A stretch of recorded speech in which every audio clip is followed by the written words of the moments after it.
It has been several months since the clusters had terraformed Earth.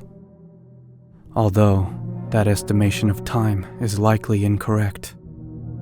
Soon after the animals began to emerge from the eggs, something happened with the day and night cycle. Days have become much longer, sometimes in excess of 30 hours. Nights can be as short as 2 hours or as long as 6. Not enough data has been collected to notice any discernible pattern. As of now, it seems completely random, and what's more, the reason for this phenomenon is also unknown. It seems highly unlikely that these beings were able to affect the Earth's rotation. At this point, the working hypothesis is that the clusters have created some form of artificial light high above the miasma. No one has been able to make it up high enough above the gray fog and back down to know for sure. Airplanes are entirely unable to take off due to the tall ebony stalks that seem to grow almost as fast as they were cut. It wasn't as if cutting them was an easy feat either. It requires heavy equipment that made noise that brought attention. Borers were likely to float down from atop the stalks while they waited unseen through the thick miasma. You'd probably consider yourself lucky if it was a borer that got you, rather than a stalker whose stilted legs blended in with the very pole-like trees blocking travel. Or even worse, the small, bird-like corruptors whose venom dissolves your bones and reconfigures your DNA. Many tried hot air balloons and helicopters. It was only a matter of minutes before the wreckage came crashing back down to become impaled on the black stalks, shredded and in ruins. We're not sure what it is exactly that is doing that, but based on the size of the claw marks, I'd rather not find out. Somehow, the brief hours of night seem to be a much safer time to travel, although it is not recommended for anyone to travel at any time. However, it's only a matter of time before even the most securely hidden of us needs something they do not have. And when that time comes, the miasmic wayfarers will inevitably find death. As the number of humans dwindle rapidly, the new world's inhabitants only grow. It was at night that the howlers were first discovered. In the evolutionary arms race, we humans are totally and unbelievably outmatched. For any perceived weakness in the cluster's ecosystem, a new fix is only a short time away. The howlers are almost certainly a byproduct of the corruptors.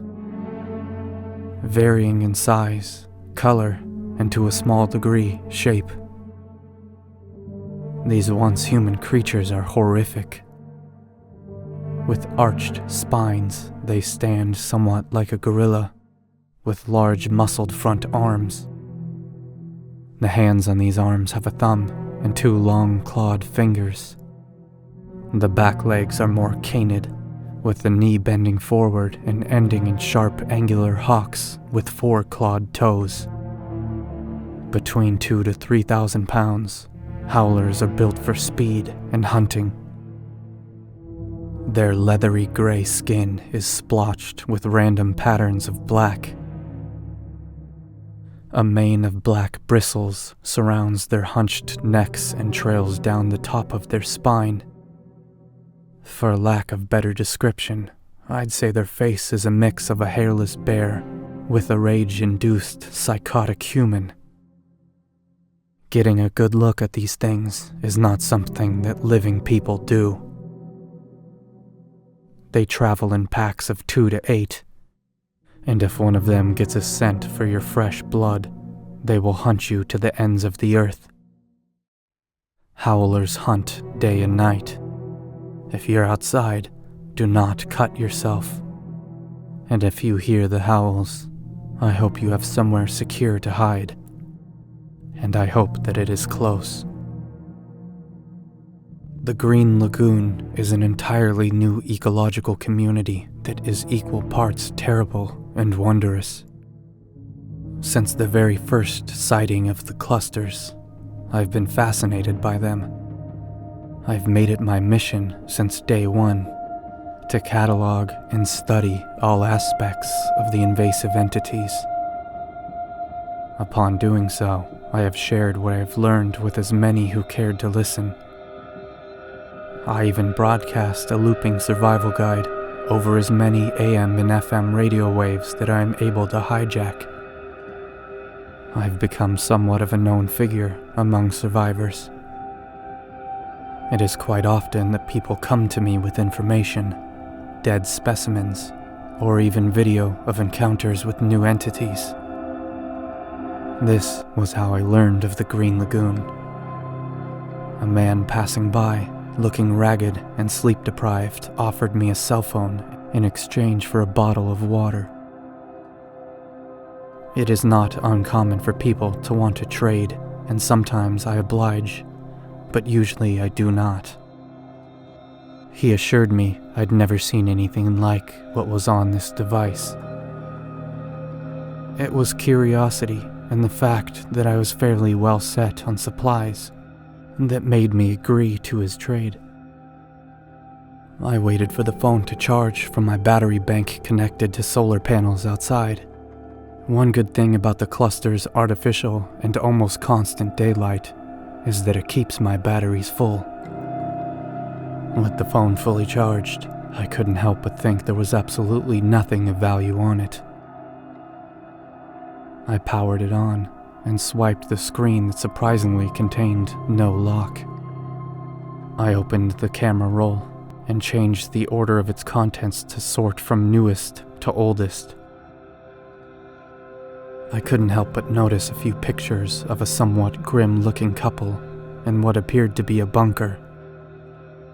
The man had shaggy brown hair with blue eyes and was holding the phone. The woman was blonde and looking away. They both appeared to be gaunt, and the reasons for taking the pictures are unclear. But none of that interested me. What caught my attention was the very first image, or last, depending on how you sorted it. The play button sat overlaid a black background. I pressed play, nervously anticipating what I would see. The video started with a black screen. I could hear the muffled sound of clothes rubbing together as if the video was being taken from inside of a pocket. A little over 2 minutes elapsed before everything changed. With the flash on, the camera autofocused on the back of the woman from the photos. She was wearing a blue jacket and black pants and quickly turned around at the introduction of the camera light, looking angry and scared. It was dark. They were outside and among the black stalks. "What the fuck are you doing, Glenn? You're going to get us killed," she whispered in a panic. "Somebody has to record this. People need to know. This is all new," Glenn calmly replied. "Fine, but turn off the light. It's not only us we have to worry about." Glenn turned around, showing 7 other ragged-looking survivors. Their condition appeared to be even worse than Glenn and the woman. There were 3 women and 4 men who shielded their eyes from the light. Glenn apologized and turned the flash off. As he turned back around, something curious emanated from the distance ahead. A green glow, faint but powerful and shining through the fog and rows upon rows of black stalks, giving off an eerie, otherworldly effect. I suppose this is another world now, though. As they walked towards the green glow that became brighter with each step, The blonde woman lightly tapped each of the black stalks they passed by with her machete. The density of the plants is different than that of the stalker legs that blend in among them. If your tap sounds more hollow, you're likely dead, unless it's night and you're lucky enough to not wake them. Light taps with a metal object is your best bet. The group continued slowly and as quietly as possible through the stalks, encountering no creatures thus far. Soon the stalks thinned out and then were absent entirely. In their absence was a wide expanse of ankle-deep, green, luminescent water. It stretched on for miles. The light it gave off was bright enough to illuminate the fog in a way that made the air itself shimmer and dance with a life of its own. All 9 survivors stood wordlessly for some time before a massive school of small fish-like creatures went darting by in the water. There had to be several thousand of them, all moving in unison with jade-green bodies and 2 sets of dorsal fins offset to either side of the spine. As the schooling creatures propelled through the water, they left behind them a glowing trail of iridescence, not dissimilar to oil on water. Whoa. One of the survivors muttered to himself while taking several steps out into the water. No, don't. Another unseen person exclaimed from somewhere behind, but nothing happened. With every step the man took, the growing liquid seemed to darken and pulse around his shoes, almost as if it had tangible arms exploring the surface of a new object. The effect was mesmerizing and inconceivable. Slowly, each of the group inched their way into the shallow, glowing liquid.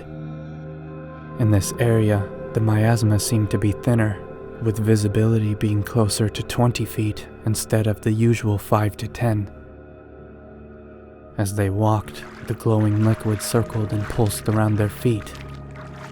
Schools of fish-like creatures raced around the edges of the trembling, whimsical glow, creating a hypnotic, beautiful scene. They continued trudging through the shallow wetlands until an echoing cry broke them from their reverie.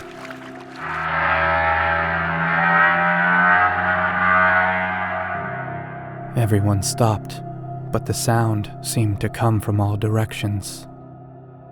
With shaky hands, the camera panned all around, showing scared survivors scanning the miasma for threats. Seconds passed that seemed to last forever. I could feel the tension and adrenaline caused by the unseen danger surely lurking. Without any warning, the dying started. From somewhere in the back of the group, an explosion of water could be heard. Glenn quickly turned, the camera only capturing falling droplets and disturbed ripples in the water. One of the group was missing. Something in the water caused the glowing liquid to pulsate a distressing black between the legs of a woman directly in front of the camera. It was clear she felt something brush up against her leg as she looked down with wild fear etched onto her face. Within a split second, the water beneath her erupted and a large claw-like appendage flashed from below, grabbing her and pulling her down. I've studied these several frames of footage extensively, trying to glean any information possible about this creature.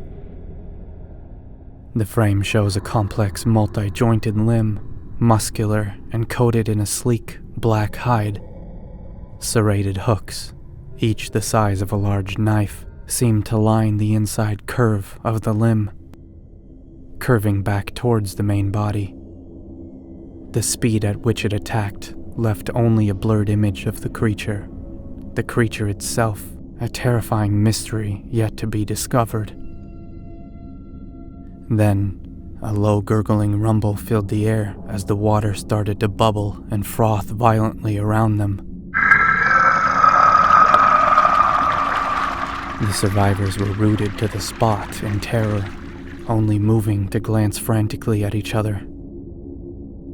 Screams erupted from the group as more blackened claws shot out from beneath the green waters, each grabbing a member of the group.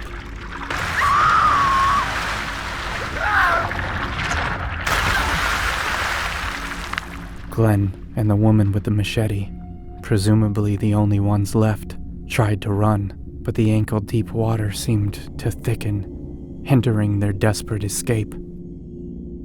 A blackened claw shot towards them. Glenn managed to evade it, but the woman wasn't as lucky. The camera captures her last, terrified expression as the claw stabbed into her, dragging her under the glowing green waves. Now alone, Glenn's breathing grew harsh and uneven. The video shook violently as he stumbled. The once mesmerizing lagoon, now a deadly trap. The camera captured a horrifying sight. The water around Glenn was turning black, writhing and churning. Glenn's last words were a mixture of prayers and curses, his voice broken with despair.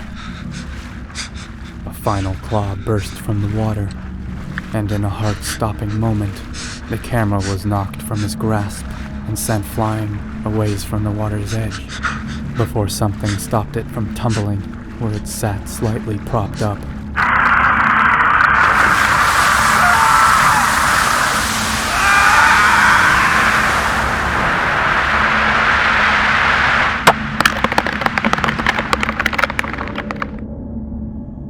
The video feed rolled, capturing a glimpse of the water where Glenn once stood, now empty. The video continued to record, capturing the eerie glow of the green lagoon, the waters slowly calming. The tranquil beauty, a stark contrast to the gruesome spectacle that had unfolded moments ago. Then, the video ends, leaving an eerie silence in its wake. I spent countless nights reviewing that video, pausing, replaying, analyzing every frame. The creatures residing in the Green Lagoon were unlike anything I'd come across in my studies. Intelligent and horrifyingly efficient. They've adapted to their environment and evolved in ways that are beyond terrifying. Glenn and his group served as a reminder of how dangerous this new world has become. A testament to the fate that awaits the careless and the unwary. Still, in the face of such terror, I cannot help but feel a twisted sense of awe. The Green Lagoon is a horrifying masterpiece of evolution. A cruel and beautiful testament to the indomitable will of this alien life. This deadly otherworldly ecosystem, as haunting as it is, has become my fascination. The creatures that lurk beneath the glowing waters of the Green Lagoon. The stalks and the miasma that choke out the sky. Corruptors and the howlers that stalk the land.